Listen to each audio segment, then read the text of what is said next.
Slavery. A time period when migrant workers were given the opportunity to work for the average rich American families. And that is totally a lie. That is probably somewhere lingering around your children's textbooks, because there is nothing white supremacists love more than hidden truths. So, let's get to this. Slaverycation by Myra.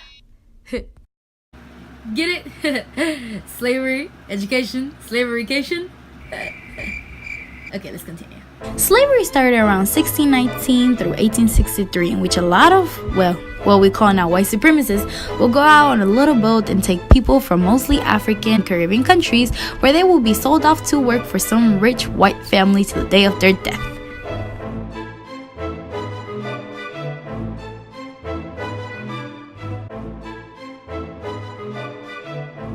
Mostly in several plantations that will look like this,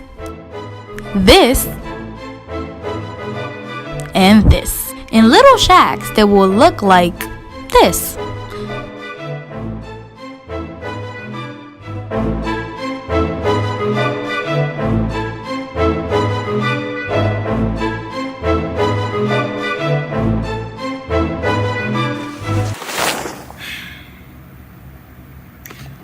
So mostly, this was a very common and popular thing in the South, which entailed hard manual work as well as domestic, in exchange of either a little land, some special meals, which is a very big deal when you eat the same thing every day. Correct. Free time, mostly 5 minutes a day if you were lucky, etc. So yeah, you pretty much guessed it. There was no dinero involved. Unless you were like extremely lucky and they will give you like a little change for you to like find your life, but it was a minimum wage. Let's continue. Slavery was considered the legal institution of human cattle enslavement, primarily of Africans and African Americans.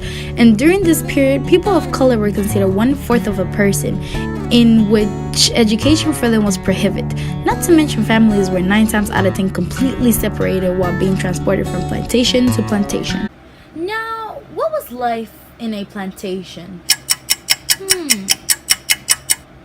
Well, for those of you who don't know, who don't think it was that big of a deal, it was not that big of a deal. You know, you only got abused or killed for the slightest mistake, by beatings, or pretty much anything else that they will find at the time of your wrongdoing. So, take a chancla beating, then multiply it times 10. Let's make it 1,000. And how do you think you feel? Doesn't feel so good, doesn't it? And if you still can't quite visualize it, here you go. Let's continue. Still here. You thought I was going somewhere. Okay, anyways. Now you obviously had some people who had nothing but wonders to say about their masters. Because, ladies and gentlemen, some of them had a heart strong enough to buy a whole family just for them to stay together, or to protect certain slaves from others by keeping them in the plantation, which was really rare, and which is in a lot of narratives that former slaves write or were interviewed on. This is significant because even after slavery ended, you have people who stayed in their plantation because that's all they knew, and that's all they lived, and that's what they chose to live. People like these, the Leach family. Johnny Leach was the senior gardener and the gardener's oldest employee in the Magnolia Plantation, located in Charleston, South Carolina, in which he was born, raised, and in which he passed away by choice. Well, last ones were his choice, because in that quote, "I've been here all these years, and the good Lord lets me live, I'll spend the rest of them here." So yeah, that's what most of the slaves did once slavery was abolished. Some masters will give them the choice in exchange of currency and the possession of their cabins, in which they will manipulate and style their choice, and those choices will look a little like this.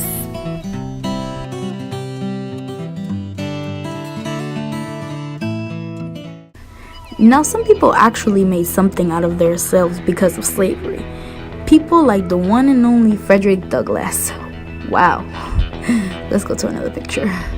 Oh, he was kind of cute. Anyway, let's continue. Now, Douglas was the main example of his success story, actually. But long story short, just so you know, he came from slavery in which he was separated from his mother, saw his family getting abused by masters, and was often moved around from plantation to plantation. In the old plantation, he experienced his first education lesson by the master's wife, in which went up from 0 to 100 real quick, and that just stopped. But he became thirsty for more, so he moved to the north, Massachusetts, as when he disguised himself as a house servant, educated himself with a dictionary, and became this huge abolitionist. Which main goal was to abolish slavery. Duh.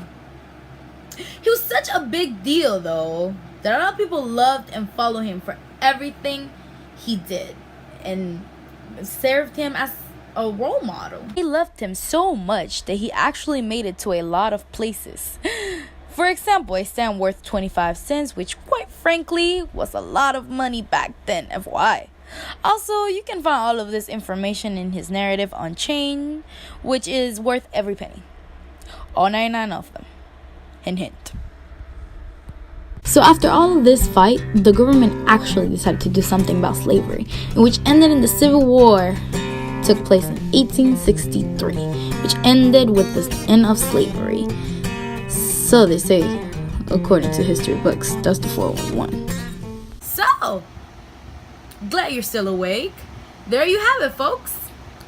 Slavery, the 411, all wrapped up in 7 minutes. Who cares? Because you still learned, didn't you? But if you didn't, or you didn't appreciate this wonderful video that my production team, my computer, have made for you, maybe this will open your mind a little bit. Here in the other line, back in the studio, we have my friend Guzman, who will tell you his thoughts and maybe open your mind a little more. Take it away, Guzman.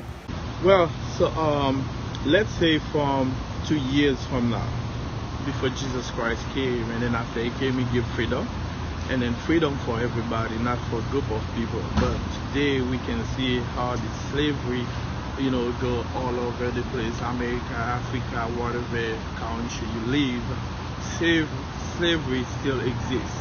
So as you can see, it really impacting the life of people, especially when I go back, look at in the past what my great-parents, was deal with about slavery, and then make women suffer. So that's why, let's say 1 year from now, and then a group of people call themselves fraternity, which is men to men, to become more brothers, sisters, and also sorority. As a woman, they group themselves together to say, okay, this is the time to done with slavery, because it's not a good thing for people, for living life. So do we still under slavery today? Yes. If you go to Africa, if you go even in America, as you can see, we on slavery. It seems like a freedom, but it's not really free, because whatever you do, you pay for. It's a slavery. It's like you're working hard to make money, but this money cannot help you pay bills. Those stuff is a slavery. But today, if everybody can group together to say no more slavery, but we have to become brothers and sisters, and then we have to like each other, we have to love each other, and then we'll all be over with slavery. So just to address something real quick, I don't want anybody to think that the reason why I was using humor in this video was to make fun of the situation or to make fun of the topic. That was not my intention. However, I am a firm believer that it doesn't matter how you deliver, or how do you say something, or how do you talk about the topic. It doesn't make a difference that it happened, and it is still real. And I want you to see it in a humorous tone, because Maybe that's what's gonna make you understand it better. People have done it in the most serious way possible, and people people still don't get it or don't want to get it. So maybe if I say it in a way that's gonna stir some controversy, maybe that's gonna like open up people's eyes and say, hey, you're worrying about this, but this is what she's talking about. So get this video, pass it through your blood, and understand that you can make this change. You can make a change by simply sharing or calling or doing whatever it is, speaking out. You can make a difference.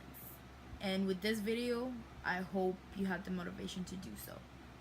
See you next semester. Myra.